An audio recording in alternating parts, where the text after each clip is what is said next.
네, 이번에는 현장 특파원 리포트 시간입니다. 한국경제신문의 정인설 워싱턴 특파원 연결해 보겠습니다. 안녕하십니까? 안녕하세요. 네, 먼저 지정학적 리스크부터 확인해 보도록 하겠습니다. 러시아가 오는 16일에 우크라이나를 침공할 것이다라는 관측이 점점 더 우세해지고 있는 상황인데요. 미국 현지에서는 이 상황을 어떻게 바라보고 있습니까? 네, 워싱턴에서도 긴장하고 중대한 위기로 인식을 하고 있습니다. 지금 당장 우크라이나에서 전쟁이 나도 하나도 이상할 게 없는 분위기로 흐르고 있는데요. 러시아가 동부 전선으로 병력과 화력을 모으고 있고요. 미국은 오늘까지 우크라이나에 있는 미국인에게 우크라이나를 떠나라고 권고를 했습니다. 그리고 우크라이나 주재 미국 대사관 직원들에게도 철수 명령을 내렸습니다. 지난달 비필수 인력을 먼저 떠나라고 한 뒤에 이번엔 진짜 필요한 인력만 빼고 모두 탈출하라고 경고 강도를 높인 겁니다. 그리고 구체적으로 오는 16일에 러시아가 우크라이나를 침공할 것이다. 지상전을 펼칠 것이다라는 언론 보도도 나왔습니다. 미국 정치 전문 매체인 폴리티코가 바이든 대통령이 동맹국 정상들에게 러시아군이 16일에 지상 공격을 할 수 있다라는 정보를 공유했다라고 보도를 했습니다. 물론 미국 정부는 해당 보도를 부인하고 있는 상태입니다.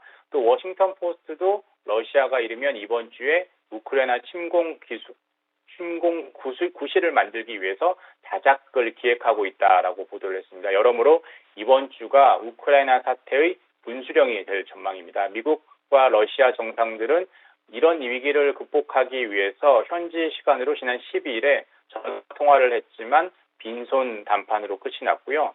프랑스와 러시아 정상 간 통화도 마찬가지였습니다. 우크라이나 사태가 일촉즉발의 위기로 비화하면서 지난주 11일 뉴욕 증시도 크게 흔들렸습니다. 이번 주도 우크라이나 사태가 글로벌 증시에 큰 리스크로 작용할 것 같습니다. 이번 우크라이나 사태와 관련해서 바이든과 푸틴 대통령이 전화 통화를 했지만 별로 달라진 것은 없었다, 돌파구를 찾지 못했다라고 전해주셨습니다. 이외에 연준의 금리 인상 문제도 계속 변수로 작용을 하고 있는데 지난주 금요일부터 이제 14일에 연준이 2월 긴급회의를 열 수도 있다라는 소식이 들려왔습니다. 어느 정도 확인된 사항입니까? 미국 시간으로 14일 오전 11시 30분, 그러니까 한국 시간으로 15일 새벽에 열리는데요. 이 회의는 미국 중앙은행 페드의 긴급 이사회입니다. 지역 연방은행 총재 없이 페드 이사들만 모이는 회의입니다. 지역 연방은행 총재까지 모여서 금리나 통화 정책을 결정하는 FOMC와는 전혀 다른 성격의 회의입니다. 이런 회의는 자주 있었습니다. 한 달에 두세 번씩 있었는데요. 지난달에도 이런 긴급이사회가 3번 있었고 2달 전인 지난해 12월에도 2번이 있었습니다.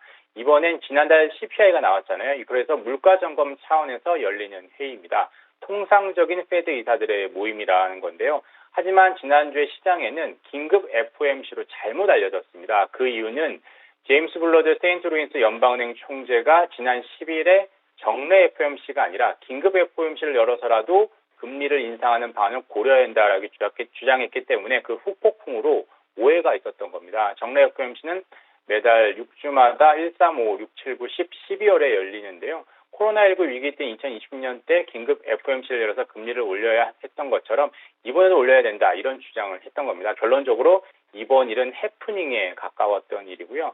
시장 내 불안감이 커진 상황이기 때문에 흔히 자라보고 놀란 것은 소뚜껑 보고 놀란다고 무슨 작은 일만 있어도 투자자들이 민감하게 반응을 하고 있던 그런 상황을 여실히 보여주는 사건인 것 같습니다.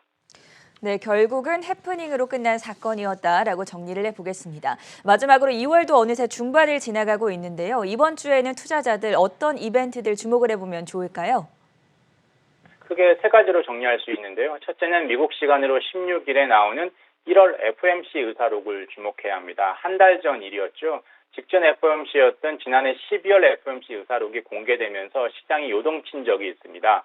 당시만 해도 5월로 기준금리 전망을 예상을 했었는데 3월로 인상 지표이 앞당겨졌고 내년으로 예상했던 양적 긴축을 올해 시작할 수 있다라고 한 발언이 언급되면서 시장에 충격을 줬었습니다. 이번 1월 FOMC 의사록에도 3월 기준금리 인상폭을 50bp로 언급한다거나 올해 인상폭이 100bp 이상으로 얘기가 되면 시장에 적잖은 영향을 줄 수 있을 것 같습니다. 그리고 인플레이션 전망이 좀 오래 갈 것 같다. 이런 전망이 언급된다면 시장에 영향이 줄 수도 있으니까 1월 FOMC 의사록을 주목해야 될 것 같고요. 인플레이션 지표도 나옵니다. 미국의 생산자 물가지수 PPI가 미국 시간으로 15일 오전, 한국 시간으로 15일 밤에 나오고요. 소비자 물가지수 CPI 선행 지표니까 유심히 봐야 할 것 같고요.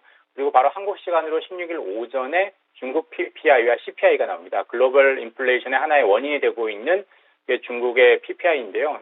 지난해 12월엔 10.3%였다가 올 1월엔 9.4%로 둔화될 것으로 전망되고 있는데 이 전망과 좀 차이가 난다거나 오히려 더 악화된다면 투자 심리에 영향을 줄 수도 있을 것 같습니다. 그리고 최근에 시장에서 주목하고 있는 인물 중에 하나가 앞서 말씀드렸던 것처럼 제임스 블러드 세인트루이스 연은 총재인데요.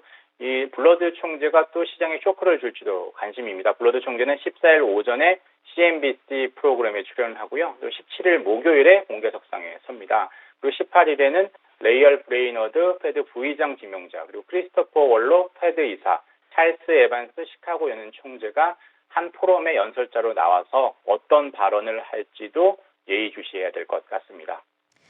네, 말씀해주신 세 가지 일정에 맞춰서 투자 전략 이번 주에도 잘 세워보시길 바라겠고요. 지금까지 도움 말씀의 한국경제신문 정인설 워싱턴 특파원과 함께했습니다. 고맙습니다. 감사합니다.